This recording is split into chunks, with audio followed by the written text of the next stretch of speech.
Hello leaders friends, अगर आपको अपनी लाइफ में सफल होना है तो सबसे ज़रूरी स्किल जो हमें सीखनी है तो वो है पीपल स्किल। मीन्स हमें लोगों से बात कैसे करना है ये सीखना ज़रूरी है। और सबसे बड़ी विडंबना यही है कि पीपल स्किल के बारे में हमें कहीं पर भी नहीं पढ़ाया जाता। और अगर आप नेटवर्क बिजनेस में हैं तो यह लोगों का बिजनेस है, इसलिए हमें पीपल स्किल ज़रूर सीखना चाहिए ताकि हम इस बिज़नेस में सफल हो सकें। हमें लोगों से बात कैसी करनी है, लोगों को समझना कैसे है, ये सब हमें ज़रूर आना चाहिए। मिस साला जो कि ऑस्ट्रेलिया के एक फाउंडर क्राउन एम्बेसडर हैं एमवे बिजनेस में, वे कहते हैं कि जब उन्होंने इसमें महारत हासिल कर ली तो वे 18 महीने में ही डायमंड चले गए। तो उन्होंने कैसे महारत हासिल की पीपल स्किल में, आज के इस वीडियो में हम इसी रहस्य को जानेंगे। एक सही पीपल स्किल को समझने के लिए सबसे ज़रूरी है कि हम मानव स्वभाव या उनकी फितरत को समझें। लोग कैसे होते हैं। ज़्यादातर लोग अपनी नाक के आगे नहीं देख पाते हैं, उन्हें आपसे कुछ सरोकार नहीं होता है। इसे इस तरह समझ सकते हैं कि हर आदमी आपसे 10,000 बार अपने आप में दिलचस्पी रखता है। तो समझने वाली मूल बात यह है कि इंसान की दिलचस्पी सिर्फ खुद में है, न कि आप में। तो हम बात करते हैं कुशल वार्तालाप का हुनर, आर्ट ऑफ इफेक्टिव कन्वर्सेशन। इसके लिए सबसे ज़रूरी है कि बातचीत करते समय सबसे इंटरेस्टिंग सब्जेक्ट को चुनना। और दुनिया का कौन सा विषय है जो लोगों में दिलचस्पी पैदा करता है, तो वो है अपना आप। जब आप लोगों से उन्हीं के बारे में बातचीत करते हैं तो वे बेहद ही एक्साइटेड हो जाते हैं, उनकी नज़रों में आपकी कीमत बढ़ जाती है।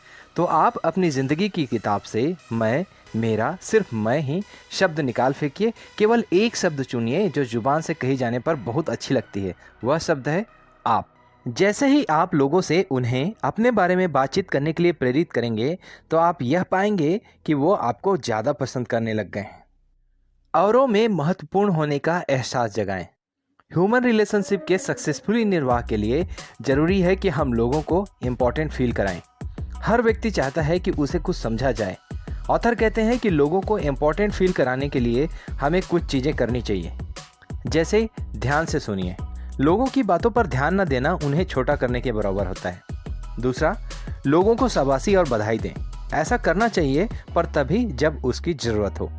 तीसरा, उनका नाम लेकर पुकारें। हर व्यक्ति को अपना नाम प्यारा होता है, इसलिए उनका नाम लेकर पुकारें, वे आपको पसंद करेंगे। चौथा, जवाब देने से पहले सोचें। इससे उनको लगेगा कि आपने उनकी बातों पर गौर किया है। ऑथर कहते हैं कि लोगों को कैसे सुना जाए। आप जितना ज़्यादा गौर से सुनेंगे उतने ही चतुर बनेंगे, ज़्यादा पसंद किए जाएंगे और एक बेहतर कन्वर्सेशन करने वाले प्रूव होंगे। लोग एक अच्छे सुनने वाले को एक अच्छा बोलने वाले से कहीं ज़्यादा पसंद करते हैं। ऑथर कहते हैं कि एक अच्छा लिसनर एक संयोग नहीं होता है, ये कुछ नियम है जिसे हमें फॉलो करने चाहिए। पहला, बोलने वाले की ओर देखिए। दूसरा, ध्यान से सुनने के लिए बोलने वाले के बिल्कुल पास बैठिए। तीसरा, पूछते रहिए। चौथा, विषय परिवर्तन ना करें और ना ही उन्हें टोकें। और पांचवा, बोलने वाले को अपनी मैं पर कायम रहने दें। विश्वास प्राप्त करें। मनुष्य का स्वभाव है कि आपके शब्दों से वो जल्द ही कन्विंस नहीं होता है। उन्हें लगता है कि हर बात आपने अपने फायदे के लिए की है। तो बोलते समय तीसरे व्यक्ति के मुंह से बोलिए। फॉर एग्जाम्पल, आप मकान किराए पर चढ़ाना चाह रहे हैं और आपका भावी किराएदार सोच रहा है कि पता नहीं यहाँ का माहौल कैसा है, तो आप जिक्र करें कि आपके पुराने किराएदारों को यहाँ का वातावरण बेहद ही पसंद था। इस उदाहरण के द्वारा किसी भी सवाल का जवाब आप खुद नहीं दे रहे हैं, आपके सारे जवाब आपके पुराने किराएदार दे रहे हैं। अगला है लोगों के मूड बनाने में सहायक बनिए। आप 10 में से 9 व्यक्तियों को फौरन अपनी ओर आकर्षित कर सकते हैं और ये 9 व्यक्ति आपके साथ शिष्ट, सहयोगिता, मित्रतापूर्ण पेश आएंगे एक ही मिनट में। ऑथर कहते हैं कि पहले ही मोमेंट में नजरें मिलाते ही कुछ कहने से पहले खुले दिल से मुस्कुराइए। किसी भी इंसानी रिश्ते में दो व्यक्तियों के बीच एक माहौल, एक मूड और एक रिश्ता बहुत ही ज़्यादा ज़रूरी है। अगला है लोगों की तारीफ कैसे की जाए। आदमी केवल भोजन के सहारे जिंदा नहीं रह सकता। इंसान के लिए भोजन के साथ उनके सोल के लिए भी भोजन चाहिए। मतलब अच्छे बोल या बधाई के शब्द सुनकर आपको कैसा लगता है? सारा दिन मन तरोताज़ा रहता है, आप काफ़ी देर तक अच्छा महसूस करते रहते हैं। इसलिए ऑथर कहते हैं कि सबकी प्रशंसा करिए। वे कहते हैं कि सच्ची तारीफ होनी चाहिए। काम की तारीफ कीजिए, व्यक्ति की तारीफ नहीं करिए। ऑथर कहते हैं कि हैप्पीनेस का फॉर्मूला यही है कि हर दिन कम से कम 3 व्यक्तियों को 2 अच्छे शब्दों से संबोधित करिए। आप पाएंगे कि आपको कितना अच्छा लगा है। अगला है art of saying thank you.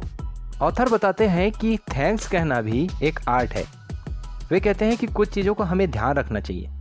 पहले शुक्रिया अदा अगर हम करें तो दिल से करें, ईमानदारी से करें। अगला वो कहते हैं सच्चे और साफ साफ शब्द, यानी कि धन्यवाद करते समय ना तो बुदबुदाएं, ना फुसफुसाएं और ना ही अस्पष्ट हों। कहते समय अपनी प्रसन्नता भी दर्शाएं। नेक्स्ट वे कहते हैं कहते समय आंखें मिलाएं, उनके चेहरे की ओर देखकर धन्यवाद कहें, उनको अच्छा लगेगा। अगला कहते हैं कि धन्यवाद करते समय उनका नाम लें। व्यक्तिगत होना जरूरी है। बहुत फर्क पड़ता है जब आप कहते हैं कि धन्यवाद मिस्टर राहुल, बजाय सिर्फ धन्यवाद कहने के। फ्रेंड्स, ये बहुत ही अमेजिंग बुक है स्किल विद पीपल, यानी कि लोक व्यवहार में कुशलता, बाय लेस गेबलिंग। इसकी लिंक मैंने डिस्क्रिप्शन में दे दी है, आप वहां से जाकर परचेस कर सकते हैं। फ्रेंड्स, अगर मेरे ये वीडियो आपको पसंद आया तो प्लीज़ लाइक करें, शेयर करें, और अगर अभी तक आपने मेरे इस चैनल को सब्सक्राइब नहीं किया है तो प्लीज़ सब्सक्राइब माई चैनल, और हाँ, बेल आइकन पर क्लिक जरूर कर दें ताकि मेरे नेक्स्ट वीडियो का नोटिफिकेशन आपको सबसे पहले मिल जाए। And last, thanks for watching.